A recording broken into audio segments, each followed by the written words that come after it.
Pada suatu hari di tahun 1991, seorang pemuda yang dikenal dengan inisial JS pergi mendaki dengan 4 temannya di pinggiran kota kecil mereka yang dekat dengan sebuah hutan. Segalanya tampak normal sampai JS mulai merasakan kedekatan yang aneh, seperti dia pernah berada di tempat ini sebelumnya. Dia tidak bisa menghilangkan perasaan aneh ini, tapi dia tidak memikirkannya lagi. Tanpa dia sadari, ini adalah tanda hal-hal mematikan yang akan datang. Beberapa jam setelah pertama kali mengalami deja vu itu, JS ditemukan di pinggir jalan dengan luka dan goresan sementara teman-temannya tidak ditemukan. Ini adalah kisah SCP-939, monster tak terlupakan yang tidak akan pernah kamu ingat. Tidak mungkin bagi JS untuk tahu bahwa perasaan meresahkan yang dia rasakan dan kengerian yang mengikutinya adalah hasil dari percobaan yang dilakukan oleh organisasi SCP, sebuah percobaan dengan konsekuensi mematikan yang tidak terduga. JS dan teman-temannya terkena zat yang dikenal sebagai AMNC227 sebagai bagian dari rangkaian tes yang dilakukan oleh organisasi SCP yang dimaksudkan untuk menentukan efektivitas zat ini sebagai amnestik secara sengaja. Berurusan dengan banyak makhluk dan benda misterius serta rahasia, organisasi SCP telah lama membutuhkan cara untuk menghapus ingatan mereka yang telah terpapar dengan berbagai tahanan dan subjek uji organisasi. Ketika organisasi menemukan AMNC227, sepertinya hal itu mungkin sempurna untuk tujuan ini. Jadi, dari mana AMNC227 berasal? Lebih dari setahun sebelum insiden dengan JS dan teman-temannya, organisasi SCP menangkap SCP-939. SCP-939 adalah spesies predator endotermik yang hidup dan berburu secara berkelompok. Mereka dikategorikan dalam kelas Keter dan dianggap sangat berbahaya serta membahayakan kehidupan manusia. Mereka berasal dari gua, tidak memiliki mata, kulit merah tembus pandang, dengan tinggi rata-rata 2,2 meter, serta berat rata-rata 250 kg. Mereka memiliki 4 lengan, masing-masing berujung dengan cakar berjari 3 dan 1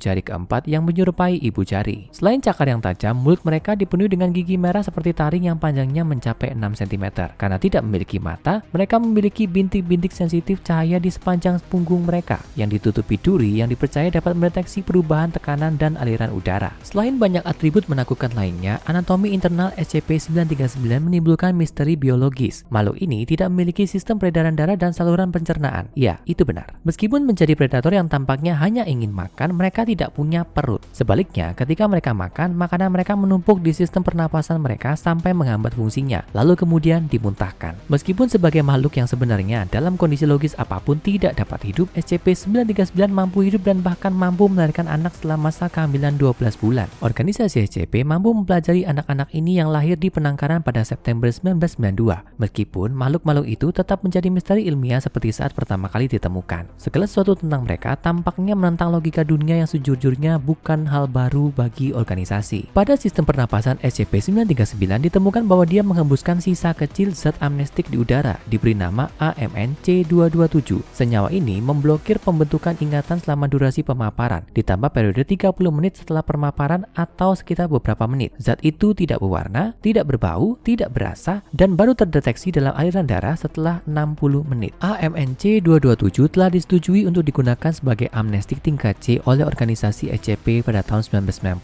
setelah beberapa pengujian awal. Namun, setelah satu insiden yang melibatkan seorang pemuda dengan teman-temannya, penggunaan resmi AMNC227 dihentikan. Sebelumnya, JS dan 3 dari 4 orang temannya telah diberi dosis AMNC227. Meskipun rincian mengapa mereka diberi amnestik itu telah dihapus dari catatan. Beberapa bulan setelah terpapar AMNC227, JS dan teman-temannya pergi melakukan pendakian yang naas. Saat mendaki, JS tiba-tiba diliputi deja vu. Pada waktu dia bercerita kepada teman-temannya, ketiganya setuju bahwa mereka juga merasakannya. Salah satu orang yang belum pernah terpapar AMNC227 merasa tidak nyaman dan memutuskan untuk pulang. JS dan 3 anggota kelompok yang tersisa memilih untuk tetap tinggal di hutan dan mencoba untuk mengerti apa yang memicu perasaan kedekatan yang tidak biasa ini. Saat mereka semakin dekat ke gua besar di dekat jalur pendakian, perasaan bahwa mereka pernah berada di sana sebelumnya semakin kuat dan kuat. Berbekal hanya satu senter dan keingintahuan yang bodoh, keempatnya masuk ke dalam gua. Mereka berjalan semakin dalam ke dalam kegelapan tanpa tahu mengapa mereka merasa seperti ini atau apa yang mungkin akan mereka temui di dalam. Tak satu pun dari mereka bisa menjelaskan apa yang terasa begitu familiar. Hanya saja semakin jauh mereka masuk ke dalam gua, perasaan itu semakin terasa. Hari sudah larut dan mereka tahu mereka seharusnya takut untuk menjelajah begitu jauh ke dalam gua dengan hanya satu sumber cahaya dan tidak ada pengetahuan tentang apa yang ada di dalamnya. Tapi mereka tetap melanjutkan perjalanannya. Salah satu orang mengatakan bahwa mereka harus mundur, tapi yang lain menolak untuk mendengarkan. Mereka ingin tahu apa yang mereka dekati, apa yang menarik mereka semakin dalam ke dalam gua. Sayangnya bagi mereka akan menemukan jawabannya. Di tengah gua terdapat sekumpulan SCP-939 sedang menunggu dengan sabar mangsanya untuk berkeliaran di wilayah mereka. Tidak ada saksi yang bisa mempertanggungjawabkan apa yang sebenarnya terjadi pada JS dan rekan-rekannya, tapi kami dapat menyambungkan peristiwa tersebut dari apa yang terjadi setelahnya. Begitu mereka mencapai tengah gua, makhluk-makhluk itu segera menyerang mereka, mencakar mereka dengan cakarnya yang tajam dan menggigit mereka dengan taringnya. SCP-939 lebih besar dan lebih kuat dari kebanyakan orang, jadi hal ini mungkin tidak terlalu sulit. Namun saat teman-temannya dimangsa, JS entah bagaimana bisa keluar dari gua dan pergi ke hutan untuk mencari bantuan. Dengan pengaruh AMNC-227 yang telah dihirup di dalam gua dari keberadaan SCP-939, JS kehilangan sebagian besar ingatannya tentang peristiwa itu. Dia menemukan dirinya berada di pinggir jalan raya pada larut malam, terluka parah dan pakaiannya robek. Seorang petugas menemukannya di sana dan memintanya untuk tetap diam serta tetap tenang sampai ambulans bisa datang. JS masih dalam kepanikan dan berusaha melarikan diri dari petugas tersebut, memohon agar dibebaskan agar dia bisa kabur. Dia mengoceh tak jelas tentang warna merah, berteriak berulang kali tentang merah. Meskipun ketika ditanya, dia tidak bisa menjelaskan apa yang dimaksud dengan merah yang dia teriakkan. Teman-temannya tidak bersamanya. Tepat saat petugas berhasil menenangkan JS, ambulan pun tiba. Lampu merah yang berkedip membuatnya menjadi tegang kembali, dan dia berusaha melarikan diri, mengklaim bahwa lampu merah akan menangkap dia. Laporan resmi polisi menggambarkan JS mungkin berada di bawah pengaruh halusinasi yang kuat, bahwa dia mungkin hanya mengalami perjalanan yang buruk. Tapi organisasi SCP tahu lebih dalam. Organisasi melakukan wawancara dengan JS tentang pengalamannya dan memutuskan bahwa SCP-939 pasti terlibat. Sebagai bagian dari upaya untuk menutupi jejak, mereka melibatkan JS dalam peristiwa kematian dan lenyapnya teman-temannya. Dia didakwa karena pembunuhan meskipun tubuh teman-temannya tidak pernah ditemukan. Ada sebuah rumor bahwa organisasi SCP meloloskannya lewat program pembebasan kerja penjara dan dia sekarang bekerja sebagai anggota staf kebersihan di salah satu fasilitas organisasi. Insiden ini menyebabkan pemberhentian penggunaan AMN C227 karena pengungkapan beberapa informasi penting dan mengganggu tentang efek samping senyawa tersebut. Setelah terpapar AMN C227, seseorang akan merasakan sebuah kedekatan dan merasa terdorong untuk menyelidiki sumber perasaan ini. Pada dasarnya, siapapun yang diobati dengan AMN C227 dan tidak menyadari keberadaan serta bahaya SCP-939 akan menjadi korban yang sempurna, siap untuk tertarik menuju sarang SCP-939. Kemungkinan efek samping ini bukanlah kebetulan, melainkan taktik berburu yang sengaja dirancang untuk menarik mangsa yang entah bagaimana berhasil melarikan diri. Tanpa ingatan tentang serangan mereka di tangan SCP-939, mangsa yang dimasukkan sebelumnya ini akan menemukan diri mereka tertarik menuju sarang yang sama atau bahkan yang baru. Mereka tidak tahu bahwa mereka sedang berjalan menuju kematian. Sementara organisasi SCP memberhentikan penggunaan AMN C227 sebagai amnestik tingkat C, mereka merekrut tim operator lapangan SCP untuk memanfaatkan efek samping ini. Tim operasi ini sengaja diberikan dosis AMN C227 dan diberi penjelasan tentang efeknya, serta bahaya mengikuti perasaan deja vu jika muncul di lapangan. Petugas yang terinfeksi ini pada dasarnya digunakan sebagai anjing pelacak, mengandalkan rasa kedekatan yang tidak biasa untuk mengendus sarang baru SCP-939 sehingga mereka dapat ditangkap dan ditahan oleh organisasi. Sejauh yang kita tahu, operasi ini masih berlangsung hingga saat ini. Namun setelah organisasi memiliki jumlah spesimen yang cukup untuk dipelajari, sarang baru SCP-939 yang ditemukan diperintahkan untuk segera dihancurkan. Bagaimana dengan SCP-939 yang masih di penangkaran? Mereka ditahan dalam sel dengan lingkungan termodifikasi dan pertekanan negatif dilapisi dinding beton. Pintu kedap udara pada sel digunakan untuk menjaga kebocoran AMN C227 dan setiap personel yang berinteraksi dengan salah satu makhluk diharuskan memakai perlengkapan hazmat tingkat C